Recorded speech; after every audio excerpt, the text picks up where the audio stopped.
why teaching? Why is that important?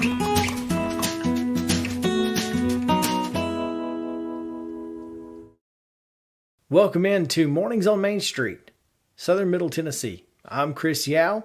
Scott Stewart is standing by in just a moment, and we will get you all of the news that is news from around Maury and Giles County. We've got a fantastic show lined up for you. Scott's got a great interview a little bit later he'll tell you about. Also, we're going to take you on a tour of Worldwide Stages. Right here in Spring Hill in Maury County, there is a magnificent facility that is helping A-list celebrities hone their crafts as they get ready to go out on tour for music, but they're also allowing folks to create movies and such in their facility at the Northfield building. So we'll take you on a tour of that. We'll also have, of course, your sports update with Mo Patton and Wade Neely. And we'll, of course, get you this week's weather coming up. So please stick around for all of that. But before we do all of that, we need to tell you what's in this week's paper in The Wrap.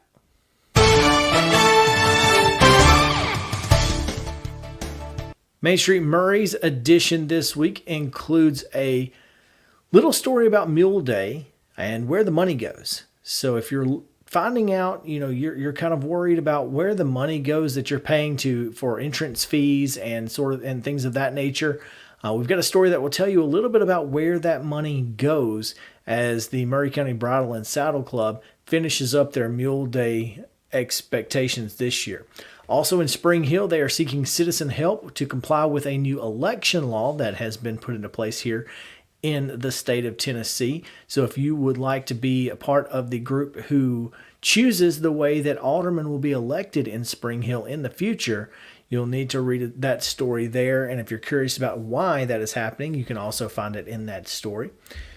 Maury County is seeking to raise employee pay by as much as 6%. There's a story on our front page on Main Street Maury this week, as well as Maury County's public schools giving some information about the use of metal detectors for this year's graduation. So all of that. You can also find updated information about the hoax gun scare at Columbia Central. That's in the paper this week, as well as the county breaking ground at the Yanali Park Event Center in Maury County. So all of that is available in Main Street Maury and the print edition this week. So we hope that you will check that out. We appreciate you hanging out with us. We're going to send it to Scott Stewart now, who's down in Pulaski with what's in this week's Giles County Pulaski Citizen.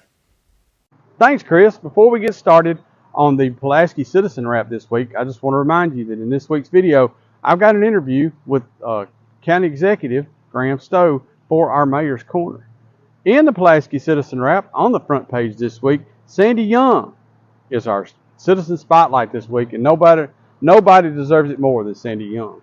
Giles County's new Executive Director of the EDC is Phil Reese. The Pulaski Exchange Law Enforcement Officer of the Year is Giles County Sheriff Sergeant Jared Hastings. So thank you, Jared, for your service, and thank you to the Exchange Club for continuing to honor our local law enforcement. Next Monday is the monthly county commission meeting. There's a couple of different stories in there about some of the stuff that's going to be talked about and voted on by our county commission next Monday at 5 p.m. Inside, Friday is Lemonade Day, and the Pulaski Citizen Office will host Miss Clement's class from Richland Elementary School with the Be Our Zest lemonade stand. You got to stop by and see us and get you some lemonade and maybe get you a free newspaper while you're there. Also, as always, inside we have the backwards glances, general sessions court docket, property transfers. So there's a special message in the Pulaski Citizen this week from our Main Street media owners, Dave and Ellen Gould. Can you believe that it's been 4 months almost now since Main Street Media swooped in and saved our community newspaper? And I still can't thank them enough and you enough for supporting it. And they want to say thank you too. So look for that also in this week's paper. Well, that's the wrap from Pulaski. We'll be right back on Mornings on Main Street, Southern Middle Tennessee, right after this.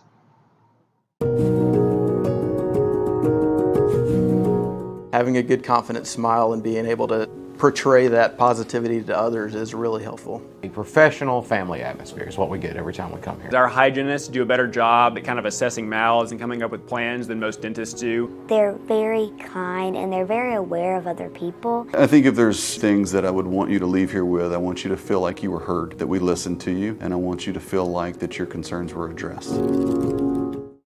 Attention Tennessee homeowners, we want to buy your house. Hi, we are Real Property Solutions, a local real estate investing group. We pay cash for all types of property, so you walk away with more money in your pocket because we eliminate any fees, closing costs, and commissions. Now the best part, we can buy your house as is, meaning you don't have to do a thing to your property. You get to take what you want, leave what you don't, and don't even worry about cleaning. We close on your timeline, whether that's 7 days or 70 days. Interested in selling? Just give us a call and we'll come out to your property and quote you a cash offer within 24 hours. Please call 615-527-8750. That's 615-527-8750. Welcome in, Scott Stewart here, and I'm with Giles County Executive Graham Stowe. Hey, Graham. Hey, Scott. Anyway, the first thing I really wanted to talk about, because it's taken up a lot of time, is capital project. Okay. Yeah, and whenever you look at capital projects, we're looking at all of our buildings throughout the county. Right. And the first thing that really hit us was the courthouse, because we just had a major project accomplished. An AE, architect and engineer firm, came in, basically mapped out our whole courthouse. They looked at the mechanicals, they looked at our security or lack thereof, and a number of things that haven't been touched for years, and gave us a lengthy work list of things we got to attack on our courthouse. And some of those things we knew about, and some of them we didn't know about. So there is that project. And simultaneous with that is the school board, looking at all of our schools, That's right. how we're going to recapitalize them, but in the short term, renovate some to buy us some more time.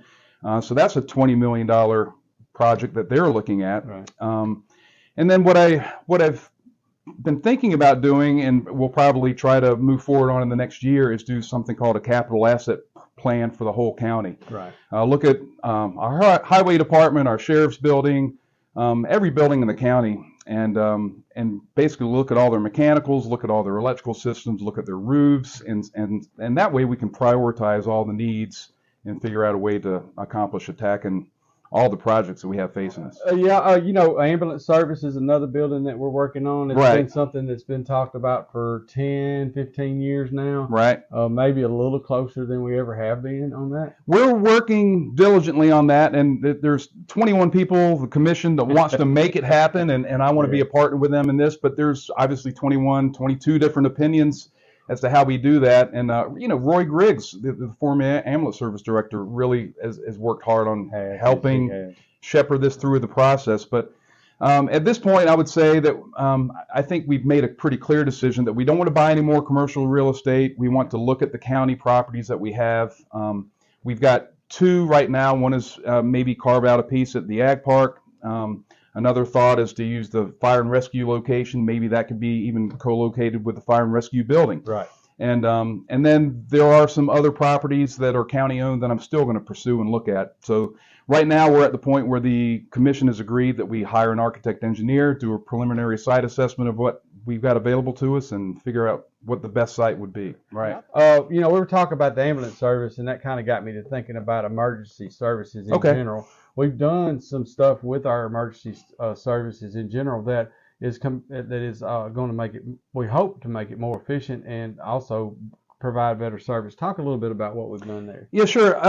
When I came on board, all the people in our emergency services are fantastic, but organizationally we were very, what I'd call, stovepiped. We had the ambulance service, working in their lane, and OEM working in their lane, and we have fire and rescue, which is a nonprofit volunteer service. Right, not even a county department. Not yet a county department. And I was just trying to say, okay, if we look ahead 20 years and we want all these different groups to interoperate, train together, how do we help make that happen organizationally? So one thing we did, we used to have an ambulance service committee, and that committee just solely focused on the ambulance service. Now we expanded that so they look at all the aspects of emergency services, and then we basically took a vacant position out of OEM, lifted it up, and made that the director of emergency services. Right. So this is not we're not consolidating or merging necessarily as much as just trying to get all of our emergency services personnel working together, training together. There's a lot of cross-training opportunities. Yeah. So that's happening. From a really important part, which is medical response. Yes. Yeah, when there are some, I'm not as familiar with the intricacies of how we respond to every case, but there are some medical emergencies that require 2 ambulance trucks, for instance, to respond to. And our thought is there may be times that we can just send 1 truck with a paramedic team and possibly another emergency services vehicle with some people who are cross-trained. Exactly. And that gives us a lot more resiliency for other areas of the county because we're trying to cover a large county. And man and staff it, North Station, South Station, so that we're able to respond to Elkton as well as we can in Linville. Yeah, all points in between. Yeah. Well, I thought we would hit on one other thing that we talked about back. Man, you were just coming into the office. Is water, county water. Right. Maybe just hit real quick. I know there's that is maybe not be a short-term situation, but just kind of I talked with JJ about it. Yeah. You guys kind of came in and fought that little war together right out of the gate, and just talk a little bit about what you found out about water and what you see the future of water in Giles County. Okay. I mean, we can talk about water specifically, and then you can expand that to look at utilities, really, and how the county is going to grow. And then, what we talked a lot about in the past was how it's going to grow, and then whether we can help manage that growth, and because we don't want it just to happen without any advanced planning. Yeah, so chaotic, that's chaotic. So that's where water comes into play. And one thing we've got is a legacy system of 4 independent water boards working ideally hand in glove with the Pulaski Water Department, which is kind of the nucleus of our water system. And JJ and I learned a lot in crisis mode as to how these things interoperate. And what we learned is, fantastic people all wanting to make this. We were all trying to solve problems at that point, but it required a great deal of coordination.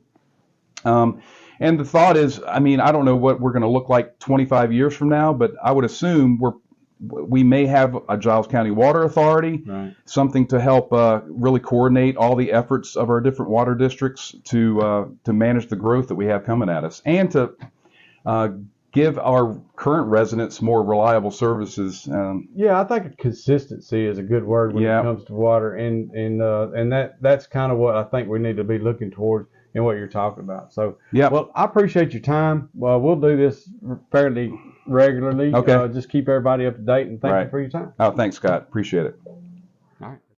Mid-Tennessee Bone and Joint treats your orthopedic injuries and existing conditions. Our trained physicians will get you back in the game faster. Contact us at 931-381-2663 or www.mtbj.net.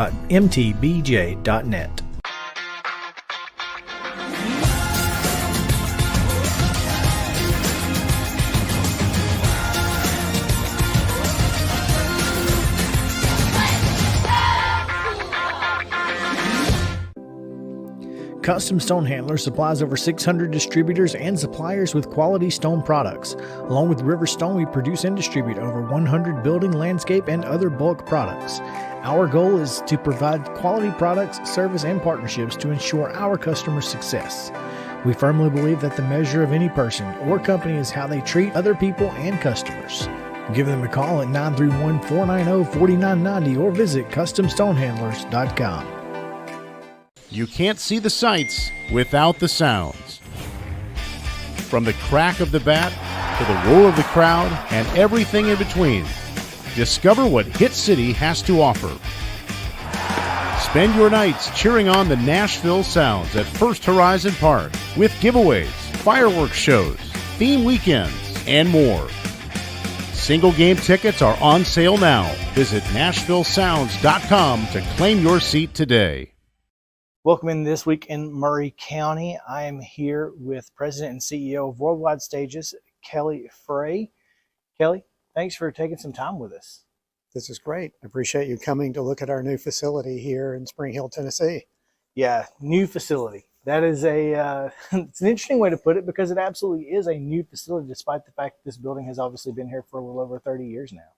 It has. We bought the building from the city of Spring Hill. They had originally envisioned using it for a library and a police station, but realized the capital cost that would be required to do that. So we looked at it. It was perfect for our use. It was a labor of love. We had to completely rehab the building. We spent literally millions of dollars here, resurfacing the floors, replacing ceiling tile, taking care of the walls, trying to make it an exceptional 5-star type of luxury space for production people from music, TV, and film.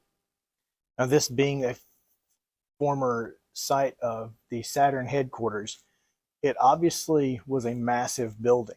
Now, is that something that drew you guys to this building, just having the available space?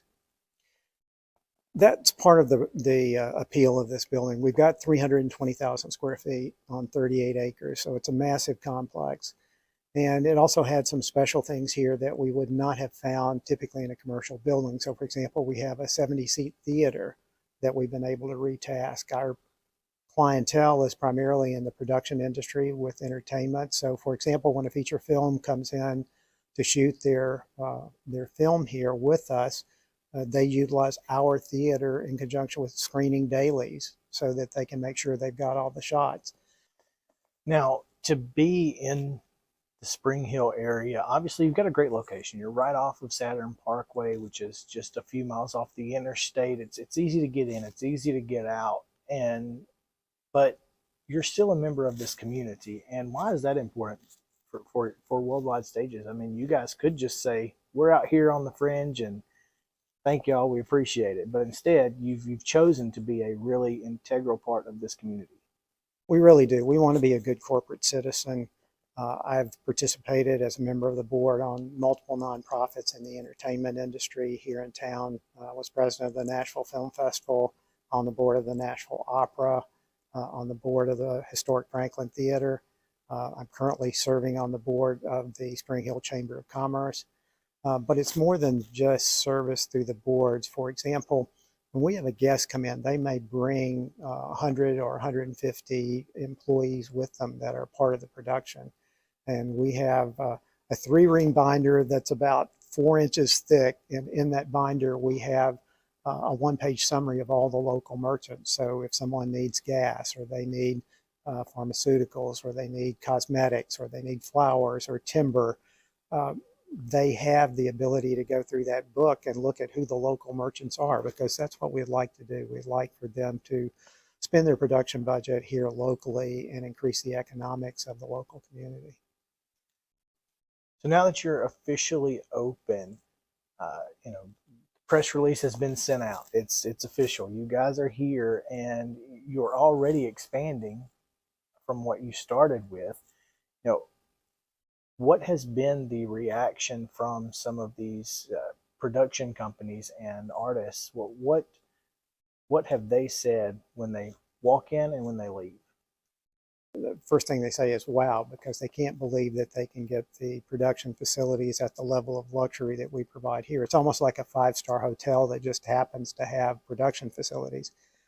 And given the service that our staff provides while they're here, people look at this as just being a safe, comfortable environment in which to produce their entertainment content. So people will say, wow, this is the best production experience I've ever had. Or I was touring with a tour manager of an A-list music talent, and there just happened to be a music rehearsal in one of our stages, and the other tour manager was there, and he said, man, once you come here, you'll never go anywhere else to produce.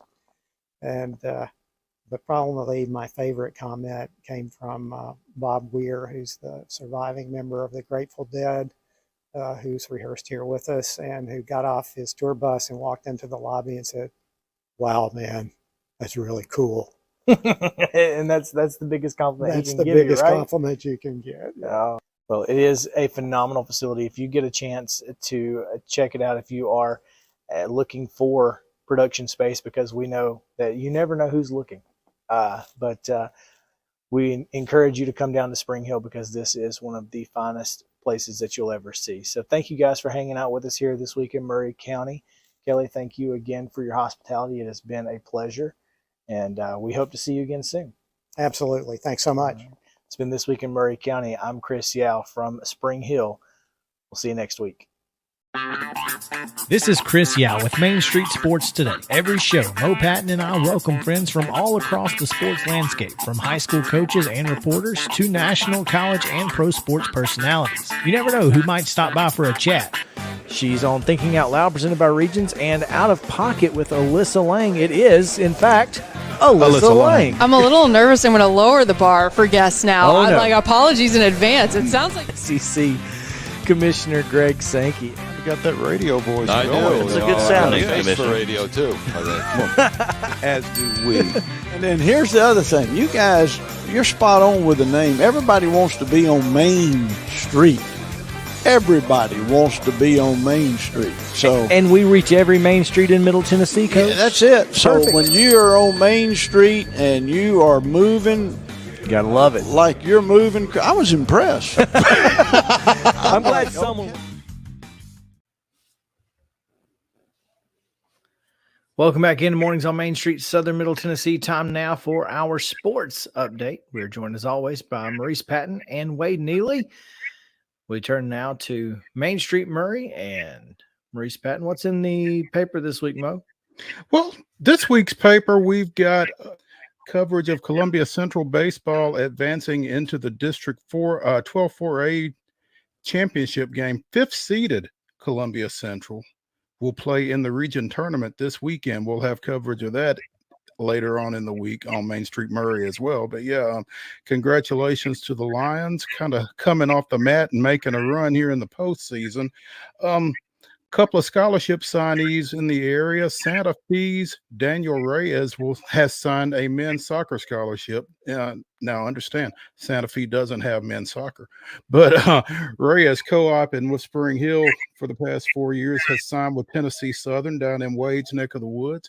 And also Spring Hill's Scott Carter signed a football scholarship with Aurora University in Illinois. So we've got coverage of both of those signings.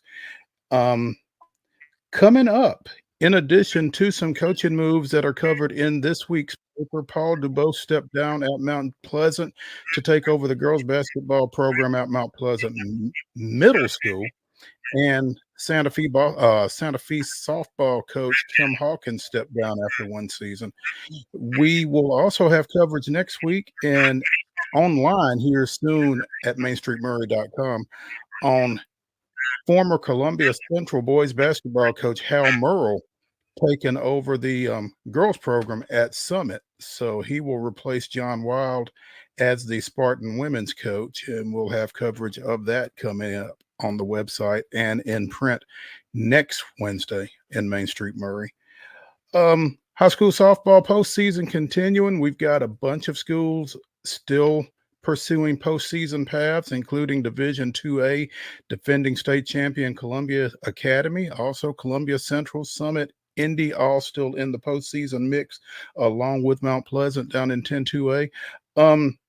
And TSIAA state softball champion Zion Christian still in play. They will host this weekend state championship games. Central site, they're hoping to be in it, the Lady Eagles are, along with the Zion Christian baseball and boys soccer teams hosting state championship games. Big championship Saturday for the TSIAA out at Zion Christian this weekend. So be sure and check that out and follow us at mainstreetmurray.com and in next Wednesday's print edition for details on that. That's about it. All right, then we'll go south to Wade down in Pulaski with the Pulaski Citizen. Wade Neely, what's going on?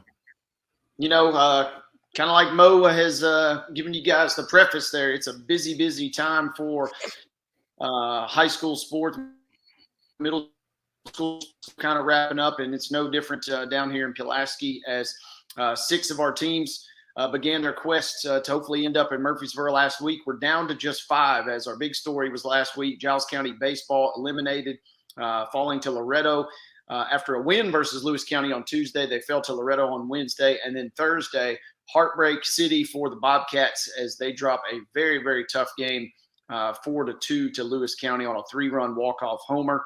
That ends their season. A lot of folks had predicted or thought maybe they would make a good little run this postseason after making region last year, sectionals a couple years ago, but they are denied. So we're down to 5 teams. Richland baseball gets a nice start to their postseason quest as they won the 10A tournament. I was fortunate enough to go and cover that in part on Thursday of last week. They got a good win versus Wayne County. They followed up with another win on Saturday versus Wayne County, so they are the district champs. They go undefeated in both the regular season and the district tournament. They kick off their region tournament a little bit later this week as they'll head up to Eagleville. So we've got a recap of both Giles County baseball and Raider baseball in this week's edition of the Citizen. Also, a game played last Thursday. We have our big coverage of Giles County soccer, the 5 seed. The Bobcats go on the road and get their first district tournament win since way back in 2000. 7-3, getting a nice win there. And Giles County will try and continue their quest a little bit later this week. They played Tullahoma on Tuesday.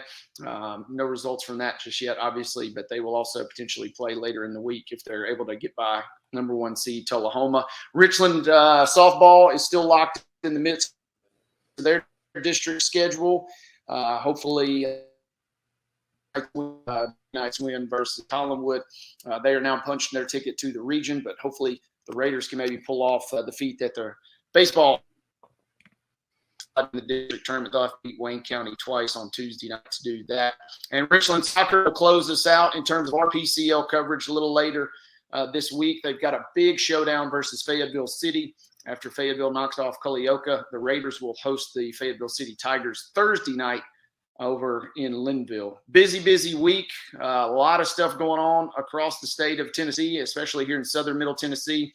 And the Bobcats and Raiders are kind of keeping us up to our ears, so to speak, in coverage here the last couple of weeks. So busy times, but that's what we live for, right? And so we're excited to bring you guys that. You can also read about a few other little odds and ends. We have a big 5K, the Trent Holt Memorial 5K is coming up this Saturday in Pulaski. We'll have a little bit on that in next week's edition, as well as online at PulaskiCitizen.com. That's a wrap from the southern part of Middle Tennessee. Guys, we appreciate it. When we come back, we've got weather, so stick around here on Mornings on Main Street. Southern Middle Tennessee will be back after this. With Lee Company technology, the best handymen are hands-off. Lee Company techs have been using visual findings and other smart technology tools for years to add transparency and virtually take customers along. You see what we see, whether we're in a crawl space or on a roof. With Lee Company, technology helps us help you, no matter what's happening in the world or at your house. Jones & Lang Sporting Goods here in Columbia has been outfitting teams, officials, and anybody else from T-ball to college for 50 plus years. Be sure and check them out at 931-388-8060 or online at jonesandlang.com. Jones & Lang Sporting Goods, the look of a winner. Zion Christian Academy, zioneagles.org or 931-388-5731. You can schedule your appointment. Go tour their campus. It is beautiful over there, and you're definitely going to want to see it. Again, it's zioneagles.org. Give them a call, 931-388-5731, and schedule your tour today.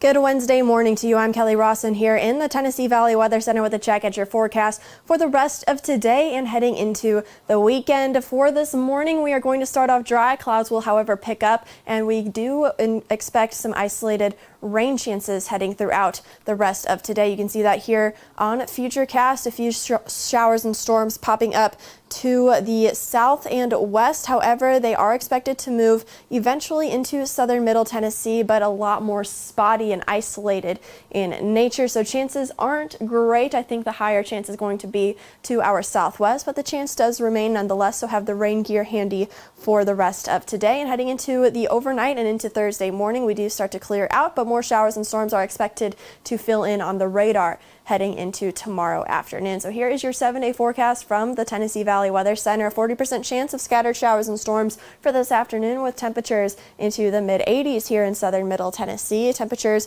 a little bit chillier, or I will say cooler, heading into Thursday, upper 70s with a scattered storm chance once again, and that continues into Friday, Saturday, and even through the weekend. Temperatures eventually warming into the mid to upper